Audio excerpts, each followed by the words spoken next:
Welcome to the Missouri Business Podcast. The show is chock full of insight on what it's like to start, stop, and drive a thriving business in our great state. Each episode, we'll dive into the mind of a show me state business owner so you can avoid their mistakes and glean their expertise for your gain. Now, here's your host, John Piazza Norton. Hey, everybody.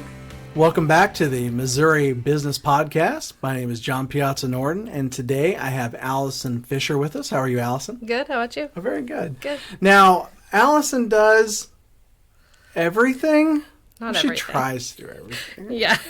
So if you have a business for sale, just hit her up in the comments down below. She'll probably buy it. No, tell us, give us a little background about yourself. Normally I get some background emailed to me, but I did not get a whole lot. We're doing this off the cuff. She is going to share. She's going to share with me. I'm going to go with it. So go ahead and tell us what's been going on and what you've been up to. Yeah, I started my career wanting to be a wedding planner or a party planner, which I think every 20-somethings girl wants to do. Okay. But I didn't really know what the path was for that. And through a long series of events, I eventually was able to actually become a wedding planner, party planner. And through that, gained a lot of experience with some high-end VIP clients that I was working with all over the world, actually, which was really kind of cool.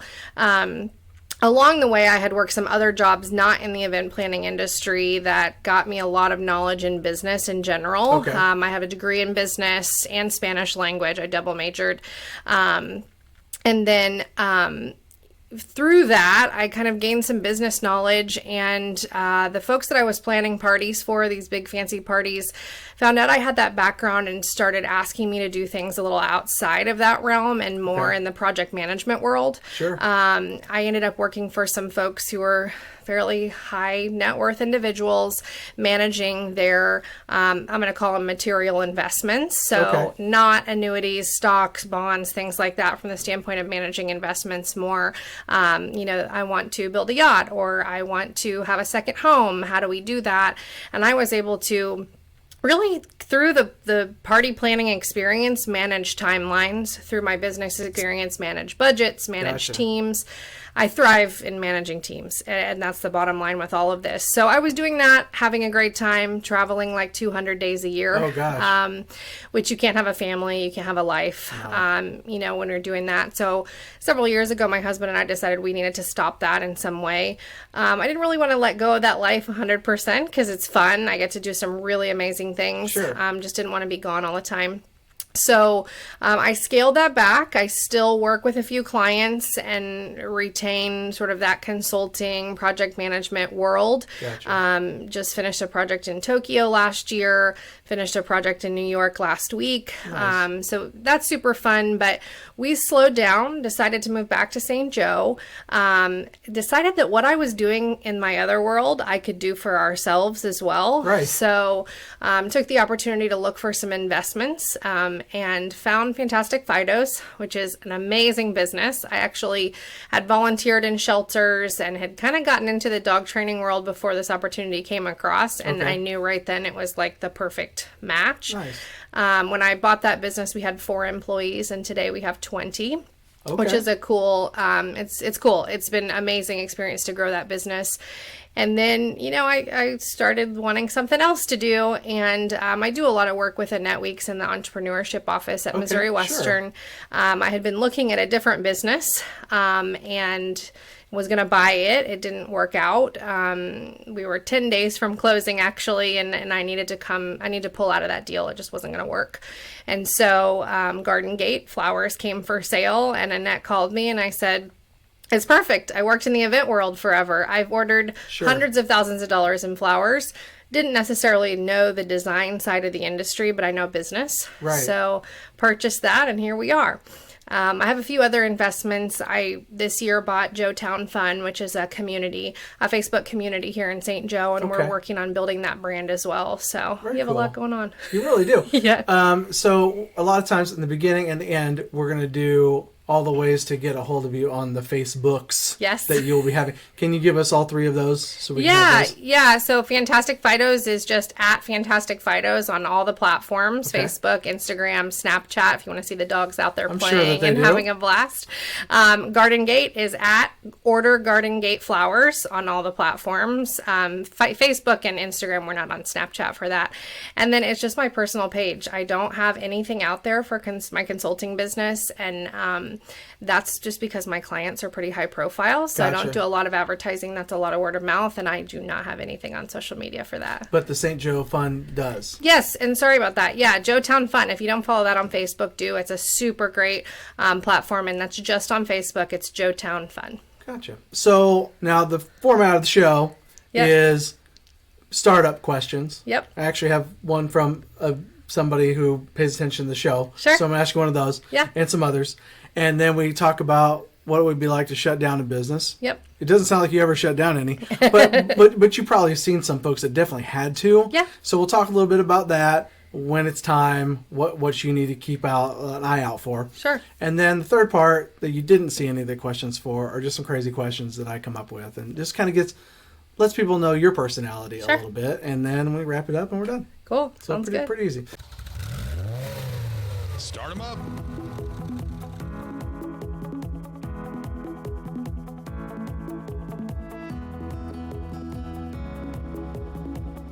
Yeah. So let's start with the started up portion of the show.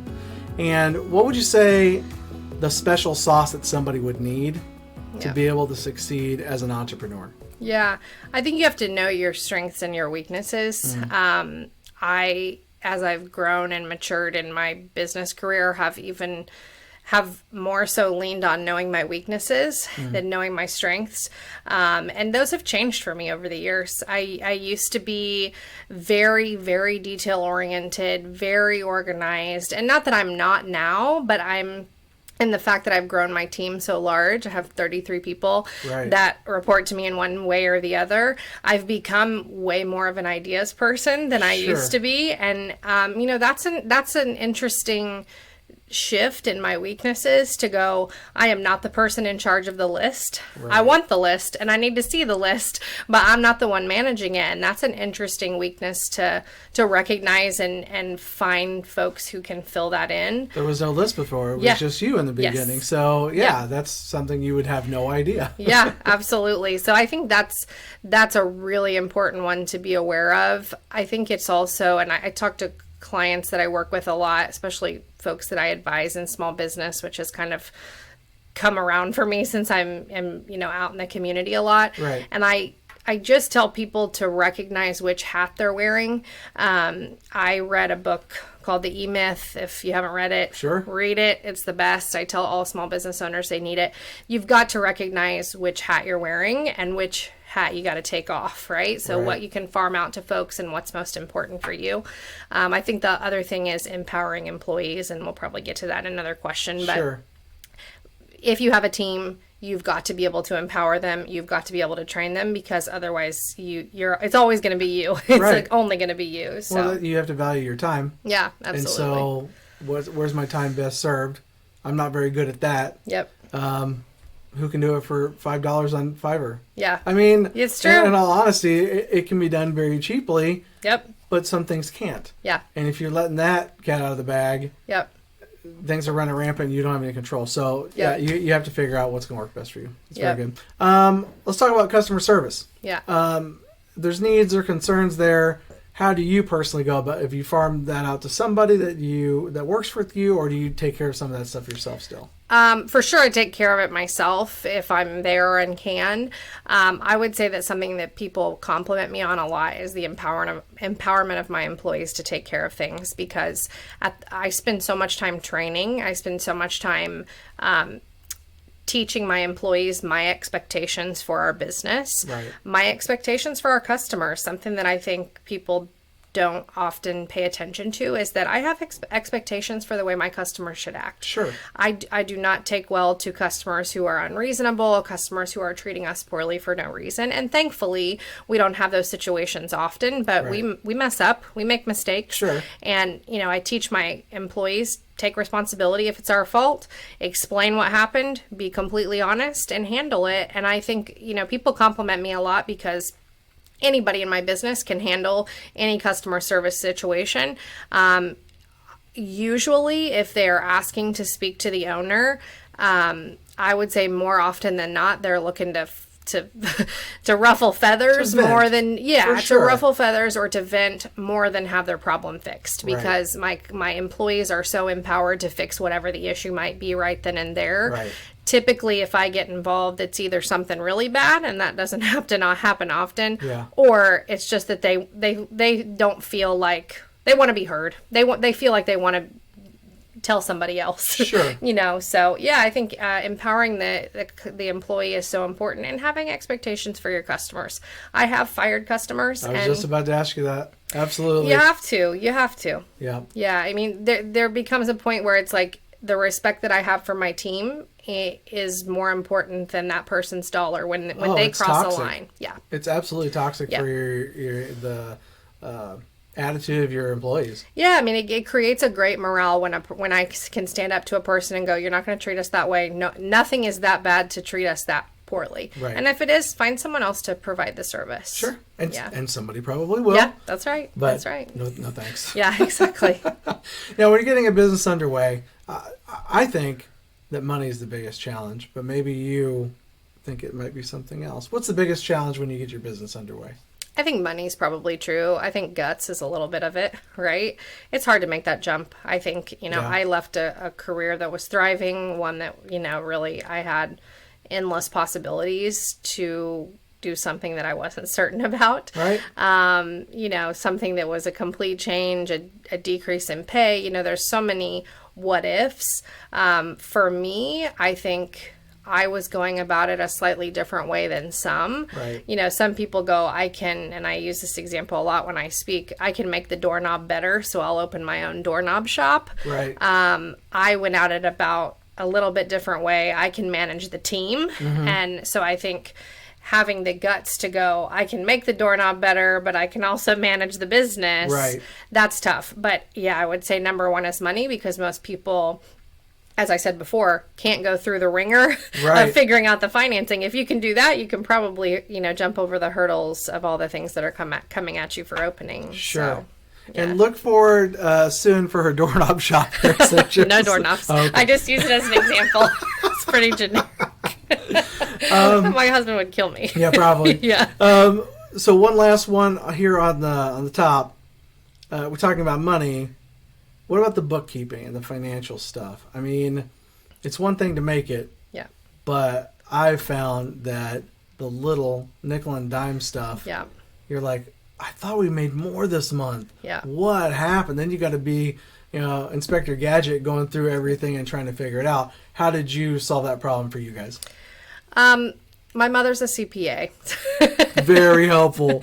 It is super helpful. But I will tell you that I've talked to and been involved in businesses and deals and things where, we're getting to the end of a person's career and they want to sell their business and they have no idea what they've done for the last 3 to 5 years. So I just can't tell you how important the numbers are. Right. There's that quote that says, what's measured is managed. Right. And it's hard to see the forest for the trees a little bit because you're busy making your doorknobs and selling to your clients and doing all these things. And suddenly you're 30, 60, 90, 120 days behind and you're raking in the dough, but it's going out as fast as it's coming in.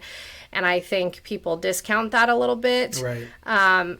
A lot of people operate on what the cash flow is. Sure. And that's fine. I know we're getting to the end of the business and we'll talk about this, I'm sure, but people don't understand the value in knowing what your business is valued at. Sure. I want to know at any minute what's my bottom line. Right.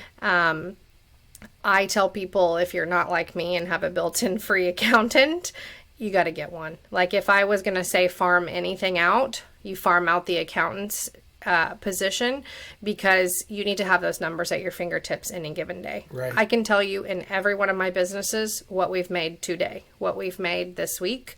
In fact, yesterday, and it was on a Sunday, I didn't want to be working, but it was necessary. I sent probably a 3-page email to all my teams with their key numbers. And I said, hey guys, these are numbers to be aware of. We're creeping up on Q4. We forget what's happening. Right. And, suddenly the end of the year has come and we've slacked off on some of our things. We've spent too much money. We were talking about going to a conference, for example, in one of our businesses, and I was looking at my stuff, and I've spent almost $11,000 on education and travel in one business for 2 employees. It's a lot of money. Yeah. It's a lot of money to be spending, and you have to kind of make those decisions. So I can't tell you how much an extra hour a week, right, even though we're all working 80 hours a week, can help to make sure your business is sound, to make sure your business is prepared to sell. Yep. The Start 'em Up section of this podcast was brought to you by BusinessFireman.com. BusinessFireman.com will give you a step-by-step blueprint on how to make money online, no matter what your chosen niche. For a sales and marketing training to help you maximize your digital footprint, it only takes one fireman to get it done. Check out BusinessFireman.com today. Shut it down.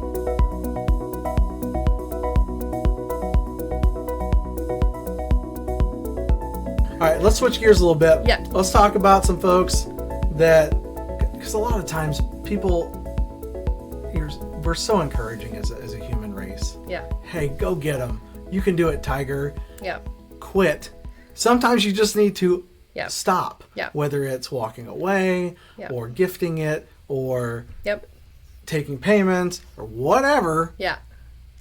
Let's speak to those folks. Yeah. Because both of these folks listen. Yeah. And sometimes the people that are shutting it down are also thinking about starting up something else. Yeah. It's a curse and a blessing, right? It is. You get so excited about, oh my gosh, that looks like such a great opportunity. Yeah. Well, I mean, the same thing when you're looking for jobs. Yeah. My gosh, that looks so great. And you get there and you're like, this is not so great. Yeah. Yeah. But you can walk away from that. Yeah. This is a process. So what would you do if you felt business was too much to handle? And kind of when does the excitement start to wane and is replaced with grind and regret? Yeah, so I think for me, even more so now, I had a baby last year and I have a family and a life. I value that extrinsic motivation. Yeah. I value my time. I value being able to go home and shut it off and not be worrying, not be, dreading over whether I can pay payroll next week or whatever. Right. So I think you have to put some metrics on that to start with. Right. Is what you're doing every day lighting a fire for you? And if it's not, immediately you have to examine that. Financially, is what you're doing serving you? Right. There's tons of books out there talking about it, but at the end of the day, did I open a business because I'm so passionate about other people? Right. Yes, but I opened a business because I wanted to steer my own boat. I want to sign my own paycheck. I want to do my own thing. Sure. When it stops happening, it's time to think about a way to change that. Right. I love a quote that I heard. I wish I could remember who said it, but they said, if you're an entrepreneur and you're not making money, it's your own fault. Well, you can take that a lot of different ways. Maybe you're not listening to your customers, which I think is something that a lot of people do. Right. Do not do well. They don't listen to the fact that nobody wants to buy your silver doorknob. You need to make them in gold. Right? All your gold ones are flying off the shelves. Let's make 4 different varieties of those. Yet you love silver doorknobs and you're so passionate about it, but are people purchasing it? Are you listening to what your customers want? Right. So I guess in a roundabout way, I would say you've got to measure in your personal life, is the business serving you? You've got to financially measure, is it serving you? And then if it's not, or if it needs to change, you have 2 options, right? You change it yourself and get the gusto to do it, or you find a way to sell that or combine it or merge or find somebody else who's going to be just as passionate about the business. Yeah, it's plug and play. Yeah. But if you couldn't afford you doing it, sometimes you really can't afford somebody else doing it. Yep. So it's true. It's okay to figure that out. And you said the Center for Entrepreneurship, Missouri Western. Yeah. Glad to help. Oh my gosh.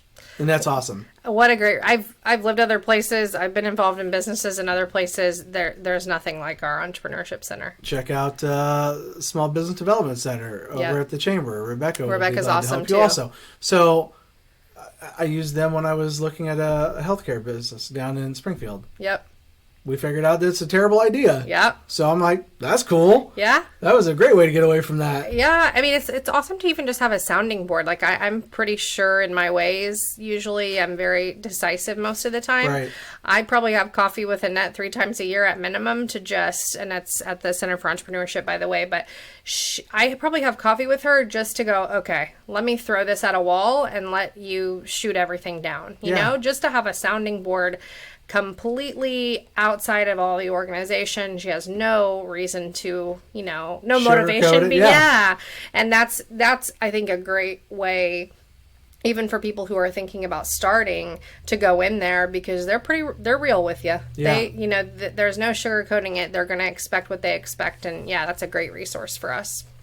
So I know CPA family will not let you do this, but what would you do when the bills inch towards meeting your sales? Yep. What's the first step? First of all, I'll go back to what I just said. If you're an entrepreneur and you're not making money, it's your own fault. I think there has to be shifts. I think if you don't, to me, it's really hard to put myself in this position because I am so motivated by our measurements. You sound fairly meticulous about it. I mean, I'm picking it up.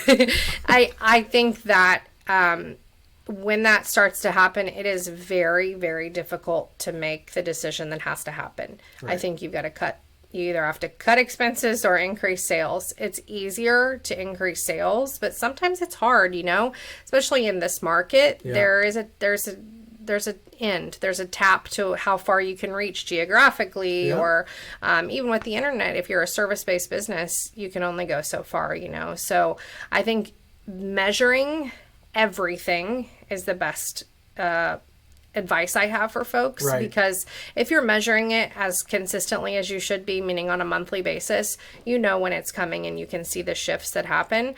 Again, if you're an entrepreneur and not making money, it's your own fault. Go out there and find a way. It definitely depends on if you're going to somebody or if somebody's coming to you. Yep. Because if you're going to somebody, you're the dictator of how far that's going to happen. Yep. But you know exactly how many miles somebody will bring a dog. Yep. Yep. I know you do. Yep. And I would assume that you made your little donut there and shot out your marketing, and that's the way that you've planned it. But when you're trying to figure out how to make more sales, that's the first thing you got to look at. I think also, I have a friend who's got a service-based business and they do service in the home. Mm-hmm. So they are sending technicians out to the home. She has been brilliant in that she's looking for ways to expand their offerings of services since they already have someone in the home. So they're doing one specific service now, and she's going, could we dust the floors? That's not what she's not a cleaning company, but could we sweep the floors while we're there? Sure. Could we offer gutter cleaning? Could we offer X, Y, and Z? Right. Because they're already trusted. They're on property. So I think for me, as a way to increase sales when folks are thinking about that is, what do you already do? And what can be that fringe thing that we're going to add? And I'm using my hands, even though we're on a podcast. No, you're fine. They can see you. Okay, hi. But no, you're doing your one thing. What can you add? I'll use the dog business as a great example. I'll use 2 quick examples. I went to a conference recently in Kong. The toy company was there. Yeah. And they were talking about ways to use Kongs. And, we typically think of them as toys. They were talking about stuffing them with food. So with peanut butter, we absolutely do exactly. that. Yeah. I use them mostly as toys for training and things, but they were talking about, you should stuff them. And I thought, why don't I do that? So now we offer a frozen stuffed Kong for $4 for any dog who's boarding. We started that in September, and we've sold 77 of them already since September. we put up a small sign, and that's an additional, not a lot of money, but that's an additional amount of money that comes in for us. They were already there. Garden Gate, a quick example is that we have enclosure cards when you order your wife or girlfriend or whoever flowers, and you put a little message on the card. We also sell these amazing normal greeting cards, and we have added to our customer transcript when we're asking questions. Do they want a regular enclosure card or do they want an upgraded card? Again, $4. I don't know why there's a theme with $4 here, but you feel like that's it? Yeah, that's what people are going to do. Point. If it's $5, they're out. Yeah, but we've started asking really as a function of the fact that we have these amazing cards and we wanted to get them out there, not necessarily to make more money. And people are like, yeah, no problem, which I think is a great way for us to just sort of increase and add on. And those are things that I think folks have to really get out of their head and think about offering additional services that match with what you're doing. Now, I think some business owners are way out of their heads because they give you this crazy menu of all the things they could possibly do. Right. At some point, you don't do any of them very good. Absolutely. And so maintaining a focus, dog, things around the dog, that makes sense. Yes. But if I can paint their toenails and then I can, it gets to be too much. Absolutely. So yes, make more income. Don't overwhelm. Yes. Yeah. When people are given too many choices, they choose nothing. Yeah, absolutely. They choose nothing. We're reading. I'm on the Cup of Joe committee, and we do book club every month. And this month we're reading "Built to Sell" by John Warlow. I'm not sure if I quoted that correctly. Right. Yeah. Awesome book talking about specializing and how this company was, going 100 directions. The guy wanted to sell his company. His advisor basically says, yeah, right, you're not going to be able to sell it because you're too all over the place. And they really, shrunk down what they were doing, and they're making millions of dollars more from specializing in something as opposed to, you're right. Like, I can change your light bulbs and paint your nails and mow your lawn. I'm in your house. I can do everything. Yeah, Sheetrock, you got it. Yeah, exactly. I mean, it's crazy. Exactly. Yeah, for sure. The Shut It Down section of this podcast was brought to you by CreditTwister.com. If your personal credit is trash, but you still have the heart of an entrepreneur, why not let the business credit save the day? CreditTwister.com is the gateway to developing a credit score based on your EIN, not your SSN. If you have been worried that your past will ruin your future, check out CreditTwister.com right now to start building a solid tomorrow with standalone business credit. The final minutes.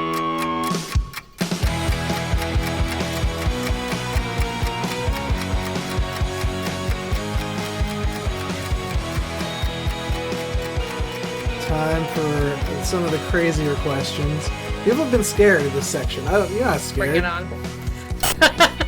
That's not her. All right. How many times does it take for you to listen to a song that you love before you actually hate it instead? I love music. Yeah? I'm one of those people that, my husband gets so annoyed because I'll just play this song 10 times in a row till I know the words. So perfect. I can't answer that question. There's no song you played too much. No. There's no song that everybody else has played too much. Not that I can think of. The Macarena's still okay. I love it. I'll do it right now. You know what? I was actually in Mexico. My minor was in Spanish. Don't. Yeah. Because I don't remember any of it. Yeah. It's too long. Yeah.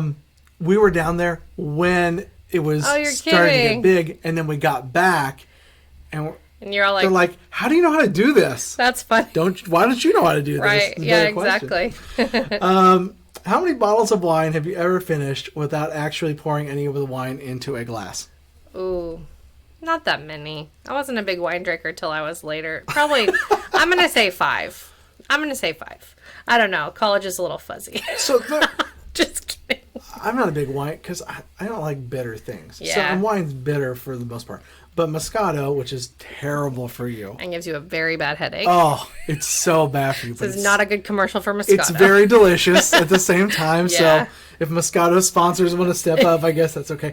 But Marco Negri is the name of this. Yeah. Oh, have you had it? So good, yeah. It is the smoothest. So if you want to wreck your life and you want to do it in one bottle. Yeah, there you go. It's about $15 at Hy-Vee, but it's so worth it. Yeah. Very good. Yeah. All right. How many people do you fall in love with every day? Oh my gosh. I just love people. I mean, that's what I do. I manage that's people, why I picked right? That's why I picked this question for you. Gosh. You know, we talk a lot about when we meet with clients at Fidos, sometimes you'll just connect with people and it's like, I just love her. And there's other times where it's like, I'm having a really hard time. Right. I don't know. Probably 2 or 3 at least for me a day, because we talk to people all day, every day, right. You know? In fact, today we had a scammer call, our flower shop, and I happened to be there and picked up the phone. And by the end of the call, I was thinking, man, that poor guy, like he's sitting at, obviously I don't care for him because he was trying to scam us and scam people out of money. But right. I'm thinking like he needs to go out and get a job. If anybody's looking to hire a guy who's really, really sneaky, that guy, because, like, what are you thinking sitting at home trying to scam people out of money? He's persistent. If you like persistence. I mean, I guess, yeah. But anyway, now I really love people. Again, that's why I use the doorknob example. I think I could do or sell or be in any kind of business because to me, it's about the people. I'm so proud to say that I've grown the number of jobs I've grown in our small community. Right. I have 11 full-time people who did not have I have created 11 full-time positions in our community since I came back less than 3 years ago. And to me, it's like those people get to work in a pretty cool company, right? And have full-time employment. And to me, it's a heavy weight, but it's also just so fulfilling for me. And realize most people we talk to in the Missouri Business Podcast are in smaller communities than this. Yeah. And even if they're in large communities, there's sub-communities inside of that they relate to and feel like they're a part of. So yeah, that's what this particular show is all about. Yeah. Is teaching people and giving them actionable steps. Yeah. Versus, hey, here's how to start a business. Yeah. Yeah. Get on the state website. It doesn't work that way. Yeah. There's definite steps. You can absolutely do it. And there's people that have gone before you. I think that's an important thing to think about. Like, everybody's been through it. And you have the same emotions and fear and hesitation. And so, yeah, I think that's important to kind of make sure people are aware of. Very good. Yeah. Now, I know there's a dollar menu. Yeah. But what's the most money that you've actually ever spent at McDonald's at one time? Oh, man. I don't know. Maybe like $12. But I will tell you, there was a time when I turned 21, that I ordered $50 worth of Twisty Wisties at Taco Bell. Oh. The little cinnamon twist. Yeah, those are great. They're great. Yeah. Also not great for you.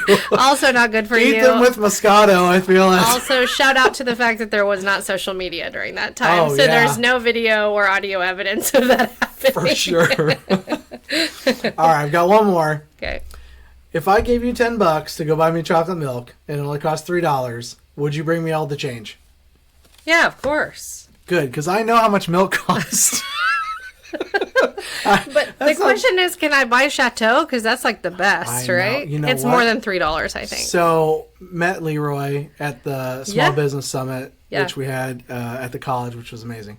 And he said he would do the podcast. Yes. But he's never talked to me again. Oh, you have to be persistent. I'm going to. Don't worry. I'm like, I keep just show up out there. Hey, guy, how's it going? I don't know if you remember. So, yeah, the persistence is the key, especially when you're doing a podcast. Yeah. We film it, not just so we can see a beautiful face, but so we can cut it up a bunch of different ways. Yeah. Because doing a podcast, and this is... you can do it much better than I'm doing it, I promise. Yeah, but it's about just getting out there, right? Yeah. It's doing massive action imperfectly. Yes. And so there are going to be people that identify with what's happening here. Yeah. And I'm not going to beg people to subscribe. Right. That makes me so mad. Yeah. Like, I will not subscribe just because you're asking me so much. But if you find value and that's something you want to see, that's a great way to get it. Yeah. I've probably subscribed to 2 podcasts. Yeah. There's 500,000 of them. Right. So find what you like, stay there, learn from it. You want to build something yourself? Please reach out to me. I'll be glad to help in any way that I can. Yeah. Because podcasting is a great way to let your tribe see what's going on and build onto that. I think there's still a really untapped market. I actually was just talking to someone today about a podcast that I'm listening to right now. I just sort of found it. And the person I was telling said, oh gosh, I know, but I always spend so much money on music, which also she needs to get Apple Music. But I'm like, it doesn't cost anything to listen to these podcasts. Right. Most of them are free, and sometimes they're asking for donations and things to keep going, which I think is totally admirable, because it's a lot of work to do what you're doing. But I think there's an untapped market out there. People don't know the value that they can find in these podcasts. It's almost like something you were saying makes me think of Rachel Hollis, who has a great business podcast and a couples podcast. But I think there's a great market out there for folks to find mentors. Right. You know, you were mentioning small communities.